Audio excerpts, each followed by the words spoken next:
Hello વિદ્યાર્થી મિત્રો, કેમ છો? મજામાં હશો એવી આશા રાખું છું. ચલો, તો આજે આપણે સ્વાધ્યાય નંબર 3.2 ના ત્રીજા દાખલાનો ત્રીજો દાખલો સરસ મજાનો દાખલો છે. એક વખત બોર્ડમાં પૂછાયેલો પણ દાખલો છે, તો તેની આપણે શુભ શરૂઆત કરીએ. ચલો, પહેલા આપણે જોશું ક્રિકેટ ટીમના કોચે 7 બેટ અને 6 દડા 3800 માં ખરીદ્યા. ચલો, અહીં કોની વાત છે?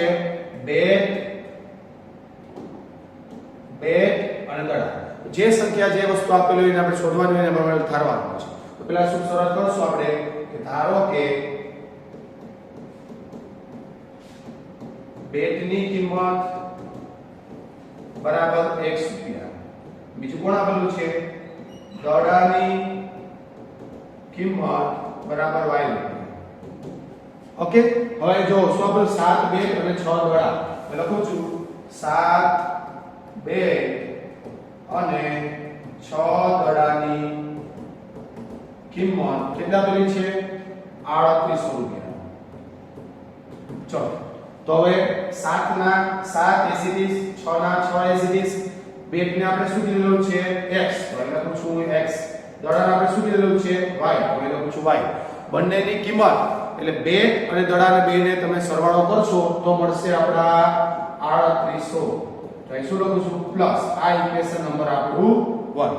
ચલો, આવું જ એક ઇક્વેશન પાછું સેન્ટેન્સ આપેલું છે અહીંયા કે 3 બેટ અને 5 દડા. તો અહીં લખું છું 3 બેટ અને 5 દડાની કિંમત કેટલા રૂપિયા આપેલી છે?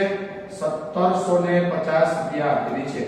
ચલો, તો 3 એસીડીસ m9, 5 એસીડીસ m9. બેટ ને આપણે શું કીધું છે? x. દડાને આપણે શું કીધું છે? y. 3 દડા અને 5 બેટ ની કિંમત કેટલી આપેલી છે? 1750. તો શું કરવું પડે અહીંયા? સરવાળો. આ ઇક્વેશન નંબર આપણું 2. ચલો, સમીકરણ બની ગયા એટલે દાખલો આપણો ઈઝી થઈ ગયો. ચલો, એના પછી આપણે કઈ રીતે ગણવાનું છે? આદેશની રીતે ગણવાનું છે. બરાબર છે? આદેશ એટલે આપણે શીખી ગયા શું કરવાનું? કરતા, x ને કરતા બનાવવાનો. તો આપણે કામ કરશું સમીકરણ 1 પરથી. ચલો, એ સમીકરણ 1 આપણે લખશું અહીંયા.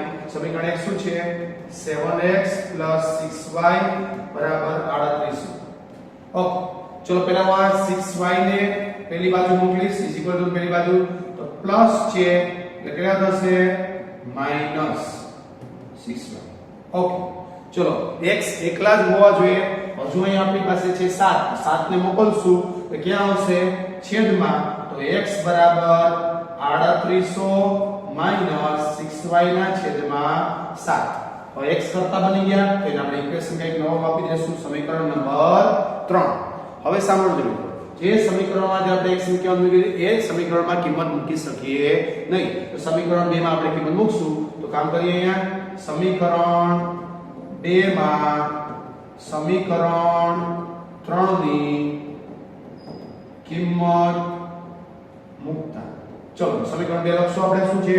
7x 6y બરાબર 3800. સોરી, સમીકરણ 2 આપણું સમીકરણ કયું હતું? 1 હતું. ઓકે, આપણે સમીકરણ 2 માં મૂકવાની છે કિંમત. આપણે સમીકરણ 1 લખી દીધું છે, કોઈ વાત નહીં. ચલો, સમીકરણ 2 શું છે આપણું? સમીકરણ 2 3x 5y બરાબર 1750. જ્યાં મને x દેખાશે ત્યાં આ કિંમત પુટ કરવાની છે આપણે. ઓકે, ચલો આપણે ટ્રાય કરીએ કે એને પુટ કરીએ. ચલો 3 x દેખાય. ચલો x દેખાયા. કેટલી કિંમત લખીશું? 3800 માઈનસ 6y ના છેદમાં 7 plus 5y as it is 1750 as it is.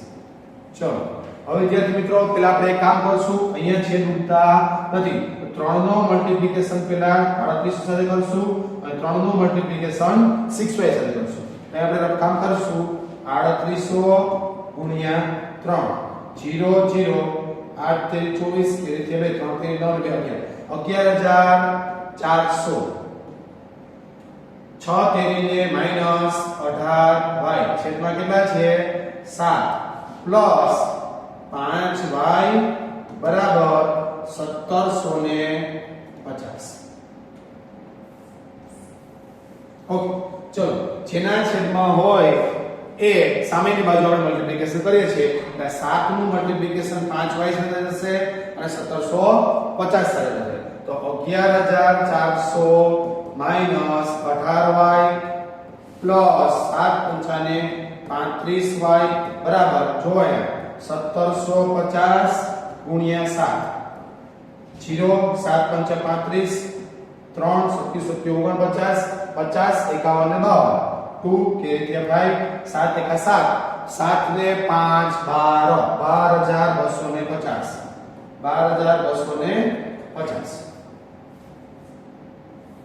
ચલો હવે અહીં આપણે જોશું -18y અને +35y એટલે આપણો જવાબ આવશે 18 * 36 એટલે ઓછો કરો એટલે આવશે 17y બરાબર 12250 આ 11014 પ્લસ છે 11400 પ્લસ છે આ બાજુ આવશે તો થશે માઈનસ 11400 અહીં આપણે કેલ્ક્યુલેશન કરીએ 12250 માઈનસ 11400 શું થશે 0 5 8 0 0 કેટલા આવશે 850 પણ સાંભળો 17y બરાબર 12000 માંથી 11400 કેટલા આવશે 850 તો y બરાબર 850 ના છેદમાં 17 બરાબર તો હવે 17 નો ઘડિયો જો આપણે આવડતો હોય તો ખબર છે કે 17 5 85 17 5 85 અને 0 80 જેવો છે ઉપર લખો બરાબર છે તો y બરાબર આપણે કિંમત મળી છે 50 ચલો y એટલે આપણે કોણ મળી ગયા ગળાની કિંમત મળી ઓકે આ કિંમત છે એ તમે સમીકરણ 1 અથવા સમીકરણ 2 કોઈ પણ માં મૂકી શકશો આપણે ફોર એક્ઝામ્પલ મૂકશું સમીકરણ નંબર 2 માં તો સમીકરણ 1 માં તો 7x 6y 3800 7x 6y 3800 બરાબર આ સમીકરણ નંબર 1 ઓકે આપણે લખશું સમીકરણ 1 માં y બરાબર 50 મૂકતા સમીકરણ 1 ક્યાં છે આપણું 7x 6y બરાબર 3800 જ્યાં મને y દેખાશે ત્યાં હું પુટ કરીશ 50 ઓકે આ 6 આપણા એઝ ઇટ ઇઝ 7 પણ આપણા હતા એવા ને એવા છે ચલો ડન તો 7x એમ ના 6 35 કેટલા થશે 300 50 છક્કા 300 તો 6 35 એ રીતે કરી શકો બરાબર 3800 ઓકે 7x બરાબર 3800 આ 300 પ્લસ છે આ બાજુ આવશે ક્યાં થશે -300 યસ -300 તો 7x બરાબર 3800 માંથી 300 જશે એટલે વધશે આપડા 3500 કેટલા વધશે 3500 હવે x બરાબર 3500 ના છેદમાં 7 કેમ કે કોઈ પણ ચલની આગળની કિંમત = ને આ બાજુ આવશે ક્યાં આવશે છેદમાં ઓકે તો ભાગું છે આપણે આવડે છે 7 5 ને 35 00 એવા ને એવા એઝ ઇટ ઇઝ તો x ની કિંમત કેટલી આવી માટે x બરાબર 500 ચલો તો આ મળી ગયો આપણો આન્સર તો અહીં આપણે આપેલું હતું કે કોની કિંમત બેટની કિંમતને x ધરેલા હતા એટલે લખવાનું માટે બેટની કિંમત x બરાબર 500 રૂપિયા અને દડાની કિંમત y બરાબર 50 સરસ મજાનો દાખલો આપણો હતો બરાબર છે ઓકે તો એક વખત રિવાઇઝ કરી લેજો બરાબર મેઈન વસ્તુ હતી ઇક્વેશન બનાવવા ઇક્વેશન બની ગયા પછી આપણે ખાસ ધ્યાન રાખજો આદેશની રીતે ગણવાનો કીધેલો હતો આપણે આદેશની રીતે ગણેલો છે ચલો આવો જ સરસ મજાનો બીજો દાખલો આપણે જોશું જે બોર્ડની અંદર બે વખત પૂછાયેલો દાખલો છે બરાબર ખૂબ સરસ દાખલો છે અને જે આપણે જોવાનો છે ચલો તો હવે આપણે આની શરૂઆત કરીએ એક શહેરમાં ટેક્સીનું ભાડું નિશ્ચિત ભાડા અને કાપેલા અંતરના પ્રમાણમાં સંયુક્ત રીતે લેવાય છે 10 કિલોમીટરનું અંતર માટે 105 રૂપિયા 15 કિલોમીટરની મુસાફરી માટે 155 રૂપિયા ચૂકવવી પડે છે તો નિશ્ચિત ભાડું અને પ્રતિ કિલોમીટર જો અહીં ખાસ ધ્યાન આપજો નિશ્ચિત ભાડું અને પ્રતિ કિલોમીટરના દરે કેટલી કિંમત ચૂકવવી પડે તે આપણે શોધવાનું છે અને છેલ્લે બીજો એક પ્રશ્ન પૂછેલો છે કે 25 કિલોમીટરની જો મુસાફરી કરે તો કેટલું ભાડું ચૂકવવું પડે છે તો ફોર એક્ઝામ્પલ પહેલા તો આપણે જોશું કે નિશ્ચિત પહેલા આપણે શું ધારશું નિશ્ચિત ભાડું અને પ્રતિ કિલોમીટર પહેલા આપણે ધારશું ધારો કે નિશ્ચિત ભાડું બરાબર 1 રૂપિયા આપણે ખબર છે નહીં અને શું આપેલું છે પ્રતિ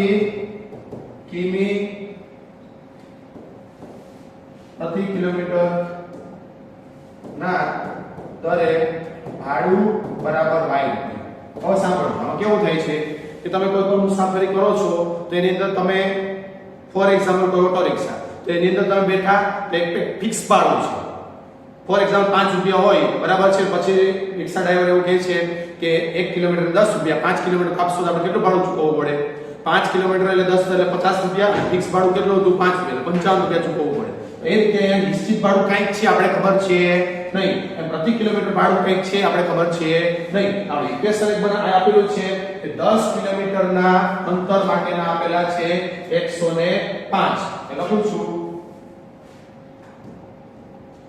10 કિલોમીટર 10 કિલોમીટર પ્રતિના દરે ભાડું કેટલું આપેલું છે 105 હવે સાંભળજો નિશ્ચિત ભાડું આપણું x છે કિલોમીટર ભાડું y છે અને કેટલા આપેલા છે 105 x પ્લસ y 10 કિલોમીટર છે એ ક્યાં કરશું 10 આપણે શું આપેલું છે કિલોમીટર દીઠ તો કિલોમીટર દીઠમાં શું આપેલું y 10y અહીંયા આવશે કિલોમીટર દીઠને આપણે કીધેલા છે y તો કિલોમીટર દીઠ આપેલું છે 10y આ આપણું ઇક્વેશન નંબર 1 ચલો આવું સરસ મજાનું ઇક્વેશન નંબર 2 બીજું બનશે આપણું શું આપેલું છે કે 15 કિલોમીટરની મુસાફરી માટે 155 રૂપિયા શોધવા પડે એ લખું છું 15 કિલોમીટર પ્રતિના દરે ભાડું કેટલું આપેલું છે